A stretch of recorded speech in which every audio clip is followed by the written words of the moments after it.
इच्छाओं पर विजय। एक युवक था। उसको जीवन से बड़ी ख्वाहिशें थी। उसे लगता था कि उसे बचपन में वह सब नहीं मिल सका जिसका वह हकदार था। बचपन निकल गया, किशोरावस्था में आया। वहाँ भी उसे बहुत कुछ अधूरा ही लगा। उसे महसूस होता कि उसकी बहुत सारी इच्छाएं पूरी नहीं हो सकी। उसके साथ न्याय नहीं होता। इसी असंतोष की भावना में युवा हो गया। उसे लगता था जब वह अपने पैरों पर खड़ा होगा तो सारी इच्छाएं पूरी करेगा। वह अवस्था भी आएगी, पर उसकी इच्छाएं इतनी थीं कि लाख कोशिशों पर भी वह पूरा नहीं कर पा रहा था। वह युवक बेचैन रहने लगा। इसी बीच किसी सत्संगी के संपर्क में आया और उसे वैराग्य हो गया। वह स्वभाव से और कर्म दोनों से संत हो गया। संत होने से उसे किसी चीज की लालसा ही न रही। जिन संत की संगति से उसमें वैराग्य आया था, वह लगातार भगवान की भक्ति में लगे रहते। उनकी इच्छाएं बहुत थोड़ी थी। वह पूरी हो जाती तो वह योग, साधना और यज्ञ हवन करते। इस युवक में भी वह गुण आ गए। अब वह भी संत हो गए। इससे उन्हें मानसिक सुख मिलने लगा और उसमें दैवीय गुण भी आने लगे। अब वह भी एक बार वह ईश्वर की लंबी साधना में बैठे। इनकी साधना से एक देवता प्रसन्न हो गए। उन्होंने दर्शन दिए और कोई इच्छित वरदान मांगने को कहा। संत ने कुछ पल सोचा, फिर देवता से बोले कि मुझे कुछ भी नहीं चाहिए।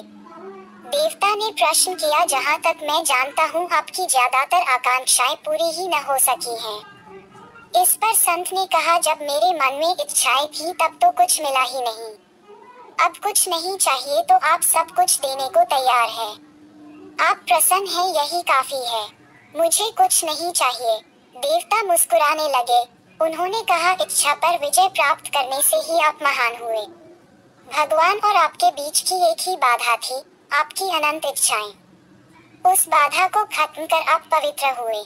मुझे स्वयं परमात्मा ने भेजा है, इसलिए आप कुछ न कुछ स्वीकार करके हमारा मान अवश्य रखें। संत ने बहुत सोच विचार कर कहा, मुझे वह शक्ति दीजिए कि यदि मैं किसी बीमार व्यक्ति को स्पर्श कर दूं तो वह भला चंगा हो जाए। किसी सूखे वृक्ष को छू दूं तो उसमें जान आ जाए। देवता ने कहा, आप जैसा चाहते हैं वैसा ही होगा। वरदान देकर देवता चलने को हुए तो संत ने कहा, रुकिए, मैं अपना विचार बदल रहा हूँ। देवता को लगा, क्या इसमें फिर से लालसा पैदा हो गई। उन्होंने कहा, अब क्या विचार किया है, बताएं। आपको एक अवसर विचार बदलने का मैं देता हूँ। संत ने कहा, मैं अपने वरदान में संशोधन चाहता हूँ। मैंने आपसे मांगा कि यदि मैं बीमार व्यक्ति को छून दूं तो उसे स्वास्थ्य लाभ हो जाए। सूखे वृक्ष को छून दूं तो हरा भरा हो जाए। मैं इस वरदान में एक संशोधन ये चाहता हूँ, रोगी और वृक्ष का कल्याण मेरे छूने से नहीं मेरी छाया पड़ने ही होने लगे और मुझे इसका पता भी न चले। देवता को बड़ा आश्चर्य हुआ। उन्होंने पूछा, क्या आप ऐसा इसलिए मांग रहे हैं क्योंकि आप किसी मलिन या बीमार को स्पर्श करने से बचना चाहते हैं? संत ने कहा, ऐसा बिल्कुल नहीं है। रोगी या मलिन व्यक्ति से दूर रहने के लिए नहीं, मैं ऐसा मांग रहा। मैं नहीं चाहता कि संसार में ये बात फैले कि मेरे स्पर्श करने से लोगों को लाभ होता है। एक बार यह बात फैली तो फिर संसार में मुझे लोग एक चमत्कारिक शक्तियों वाला सिद्ध प्रचारित कर देंगे। मैं लोगों का कल्याण तो चाहता हूँ, लेकिन उस कल्याण के साथ मेरी प्रसिद्धि हो यह नहीं चाहता। देवता ने प्रश्न किया, पर आप ऐसा क्यों चाहते हैं? इससे क्या नुकसान हो सकता है? संत बोले, शक्ति का एहसास मन को मलिन करके कुचरिकों की रचना शुरू करता है, चाहे वह कोई दैवीय सिद्धि ही हो क्यों न हो। यदि प्रचार शुरू हुआ और मेरे मन में श्रेष्ठता का अभिमान होने लगा तो फिर यह वरदान मेरे लिए शाप बन जाएगा। इससे तो अच्छा है कि लोगों का कल्याण चुपचाप ही हो जाए। न मुझे पता चलेगा, न अभिमान की संभावना रहेगी। देवता प्रसन्न हो गए। उन्होंने कहा, परमात्मा ने ऐसे वरदान के लिए सर्वथा योग्य व्यक्ति का चयन किया है। आपकी मनोकामना अवश्य पूरी होगी।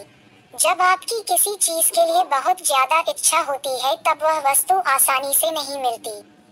लालसा घटते ही वह सरलता से उपलब्ध होने लगती है। बहुत ज्यादा इच्छाएं मानसिक अशांति का कारण बनती हैं। परोपकार का भाव रखना बहुत अच्छा है, लेकिन उस परोपकार के बदले उपकार का भाव रखना लालसा है। लालसा आते ही परोपकार का आपका सामर्थ्य कम होता है। आजमाई हुई बात है। ध्यान से सोचिए, सत्य लगेगा। परमात्मा मनुष्य की तरह तरह से परीक्षा लेते हैं।